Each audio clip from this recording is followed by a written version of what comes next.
mga ito. So ngayon, bukod pa po dyan mga kababayan, naglabas din ng saloobin itong si Robin Padilla na masama daw po ang kanyang loob at tila mga kababayan, nadidepress daw itong si Robin Padilla kasi maaaresto na itong dalawa niyang kasamahan. So ito, pakinggan po natin.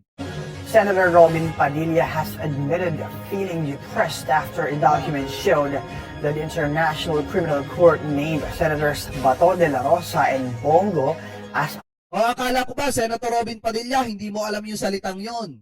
O bakit ngayon ginagamit mo? Diba? Bakit ngayon nalulungkot ka at sinasabi mo na depressed ka buhat nung napangalanan ng International Criminal Court yung mga kaalyado mo na sangkot sa madugong pakikipaglaban sa ipinagbabawal ng bato ng Duterte administration. Di po ba mga kababayan, yan ang sinasabi ko na talagang kung ngayon tatamad-tamad ka, Senator Robin Padilla, huwag ka mag-alala. Dadami yung komite mo at dadami yung pipirmahan mo dahil baka ikaw ang posibleng sumalo ng komite ng mga kasamahan mo. Alleged co-perpetrators in the case against former President Rodrigo Duterte. In a radio interview, Padilla said he cried and felt depressed upon reading the ICC document, saying he immediately reached out to Go and messaged De La Rosa to offer his support and asked how he could help.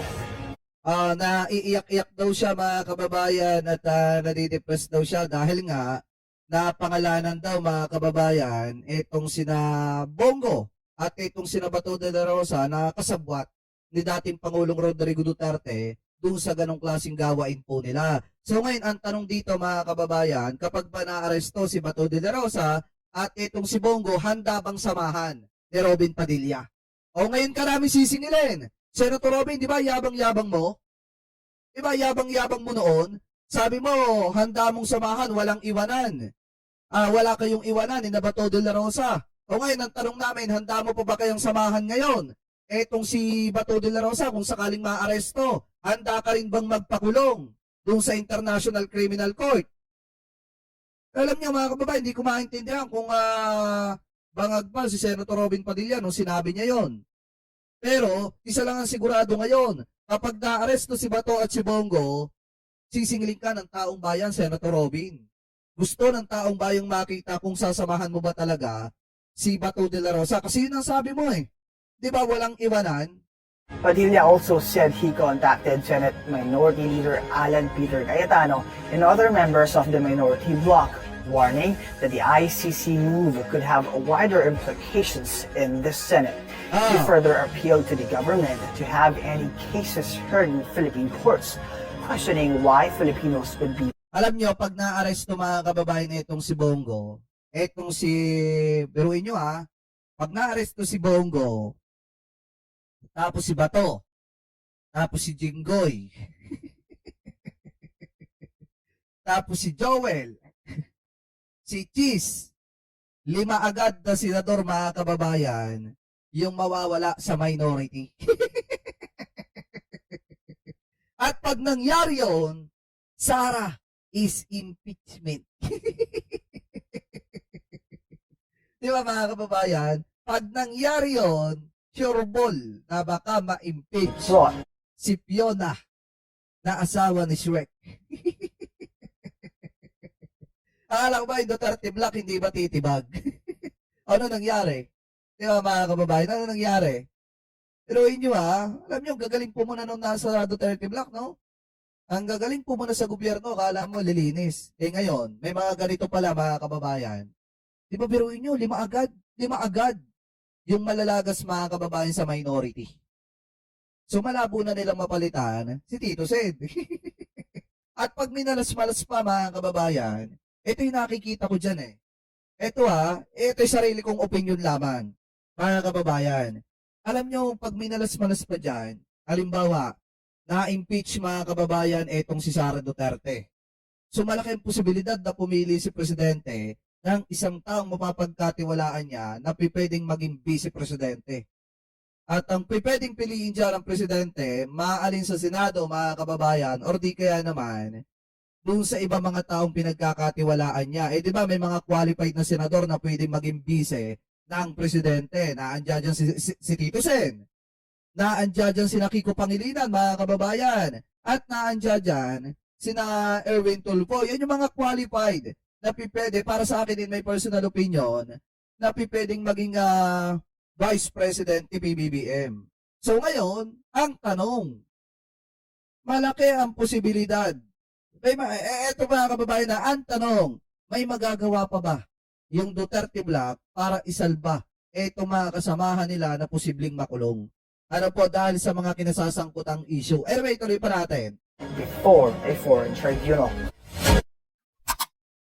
Diba? Pero inyo, nalulungkot si Senator Robin Padilla, kaya may mensahe sa'yo. Si Shelo Magno. O sabi ni Shelo Magno, huwag na ma-depress. Ayaw mo nun, dadami na ang committee membership mo, marami ka na pwedeng pirmahan. Legitimately. O yun sabi dito mga kababayan ha. Kaya nga Senator Robin Padilla, huwag ka nang malungkot. Sadyang ganun ang buhay. Kung gusto mo, kung nalulungkot ka na baka maaresto si Bato at saka si Bongo, bakit hindi mo to pa rin yung sinabi mo sa taong bayan? Bakit hindi mo samahan si Bongo at saka si Bato de la Rosa sa dahig kung sakaling isyapi doon? Di po ba mga kababayan? Biruin nyo ha, isipin nyo mabuti. Sino-sino na lang ba ang nasa ang nasa minority? Di ba siyam yan? O si Robby na lang, si Amy, si Marco Beta at saka itong si Cayetano na lang mga kababayan. Diba? Ito ng mga bilyar, hindi natin alam kung saan sila, talagang gumaganon-ganon sila mga kababayan. Si Pia Cayetano nasa majority naman. Di po ba? Alam niyo mga kababayan, sa totoo lang, ito payo ko kay Senator Robin, para hindi ka malungkot, much better mong gawin, samahan mo na lang sina Bato de la Rosa at Bongo kung sakaling maaresto sila. Para nang sa ganun, everybody happy kayo sa dahig. Magre-reunion kayo doon ni Nadigong. Di po ba? So ngayon sabi dito mga kababayan ni Senator Robin Padilla, komento niya. Ayan kanina po, pagkabasa ko, naiyak po talaga ako. Kasi papaano na ito? Sino pa ang kasama ko sa Senado kapag itong dalawang to, nabigyan pa ng warrant of arrest? Di ako na lang mag-isa. Hindi po ba depressing yun? Sabi ni Senator Robin Padilla, hindi po ba depressing yon? O kala ko ba hindi mo alam yung salitang yan? O bakit ngayon alam mo na? Kasi mga kababayan, talagang makukulong dito si Bato at saka si Bongo. Tingin ko makukulong dito yung mga yan. Kasi kung nakulong nga si Duterte, malaki ang posibilidad mga kababayan na makulong din itong si Bongo at itong si Bato. Yan po yung nakikita ko dyan mga kababayan. Pero kayo, kung kayong tatanungin, ano po masasabi ninyo? Hingil po dyan mga kababayan sa usapin po na yan. Ano po ang komento ninyo? Hingil po dito mga kababayan sa posibleng mangyari na paglabas ng arrest warrant nito pong si Bongo at nito pong si Bato de la Rosa. So comment below na lamang po mga kababayan ako ano po masasabi nyo. Hingil po dyan mga kababayan. At ngayon punta naman po tayo dito naman po sa isa pang topic na nakita po natin. Alam niyo po ba mga kababayan, sinoplak ni General Torre etong mga DD-shit mga kababayan na nagsasabi na siya daw po laughing stock. Yan yung sabi dito mga kababayan. So ngayon ito basahin po natin. Andaling basagin kasi bobo. O yan yung sabi ni General Torre andaling basagin kasi bobo daw yung mga DD-shit. So eto, pumalag si MMDA General Manager Nicolas Torre III sa batikos na naging laughing stock o katawa-tawa, umano siya sa idinaos na charity boxing match kontra sana kay Davao City Acting Mayor Basti Duterte noong July. So ngayon, ito daw yung banat ni General Torre.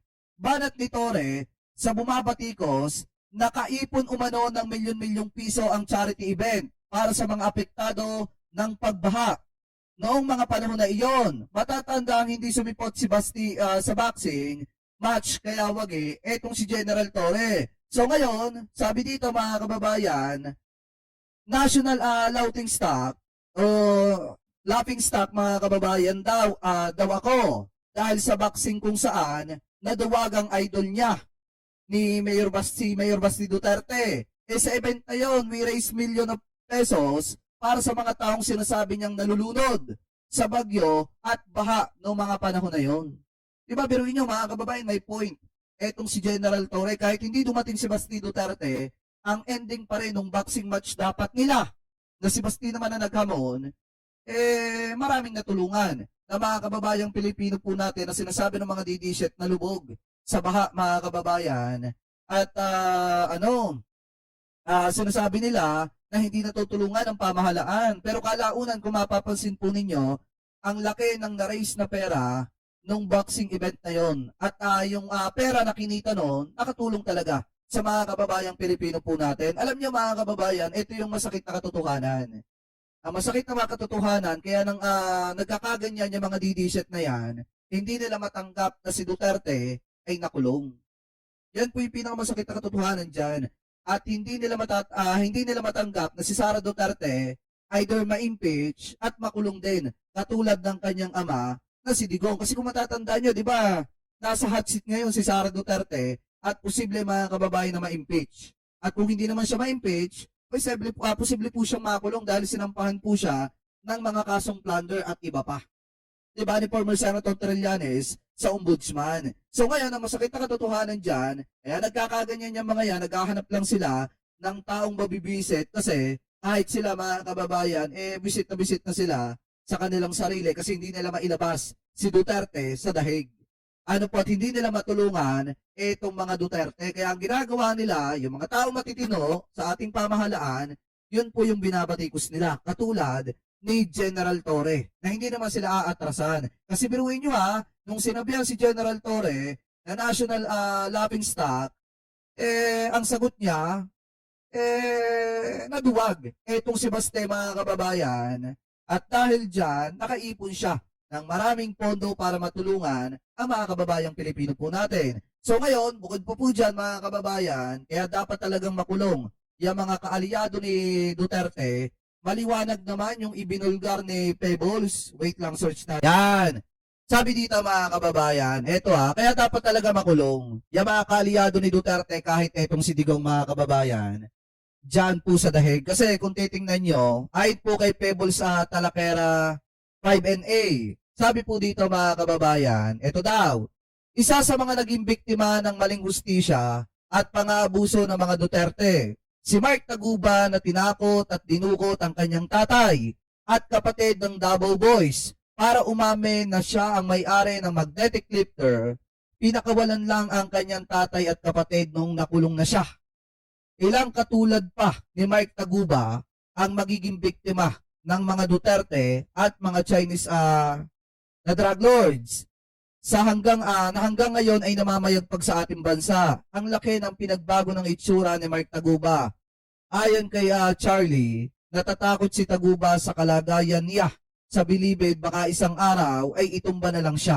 Yan po yung sabi dito mga kababayan. Kasi nga, ang nangyari pala, kaya pala umamin itong si Mark Taguba na kanya yung magnetic lifter na naglalaman ng ipinagbabawal na bato ay dahil dinukot daw yung tatay niya at saka yung kapatid niya. At saka lang pinakawala noong Davao Boys mga kababayan noong nakulong na etong si Taguba. So ngayon ganyan po ang ginawa nila dun sa mga tao mga kababayan na posibleng magagamit nila bilang Paul Guy. Nasasalo ng kanilang mga kasalanan. At ang pinakamasakla pa dyan mga kababayan, habang nangyayari yan, noong mga panahon na yon na ang nasa kapangyarihan ay eto pong mga Duterte, tahimik etong kutong lupang ito. Ito, yan, etong kutong lupang ito, tahimik sa mga nangyayari noong mga panahon na yon. Biruin nyo anti-corruption siya noong mga panahon na yon. Pero wala siyang ginawa mga kababayan at tahimik lamang po siya sa matinding korupsyon at pagsira sa buhay ng mga kabataang Pilipino noong mga panahon na si Duterte ang nasa kapangyarihan. At ngayon, saka lamang nag-iingay-ingay etong si Greco Belhica. So ngayon, eto basahin po natin. Sabi po dito ni Greco Belhica, sa mata ng taong bayan, malinaw ang plano. Gamitin ang ICC para alisin ang oposisyon dahil alam nilang dihado sila sa patas na eleksyon. This is a classic move. Declining to power, Mr. President, ang tunay na leader ay kumukuha ng lakas sa tiwala ng tao, hindi sa pagpapakulong ng kalaban. Do not seek to win by disqualification, but by inspiration. Pero tandaan nyo, ang mandatong kinuha sa panlilinlang ay malupit kung bawiin ang kasaysayan. Kaya nga nangyari kay Digong yan eh. Naintindihan mo ba, Greco Belica? Kaya nakulong si Duterte, kaya ganyan ang nangyari sa kanya ngayon kasi yung pagkapanalo niya bilang presidente noong 2016, kinuha niya sa panlilinlang. Nilinlang niya ang taong bayan, especially yung mga mangingisda. Diba? At nung nanalo na siya, anong sinabi niya? Biro lang daw. Lahat ng ipinangako niya doon sa mga mangingisda. So sa madalit salita, nilinlang niya yung mga kababayan po nating mangingisda na umaasa nakakampihan niya sa issue ng West Philippine Sea. Kaya nga anong nangyari sa kanya ngayon? Napakalupit ng binawi ng Diyos. Diba mga kababayan? Yung katanyagan, kasikatan at mabangong pangalan niya, sobrang bilis mga kababayan, isang pitik lang.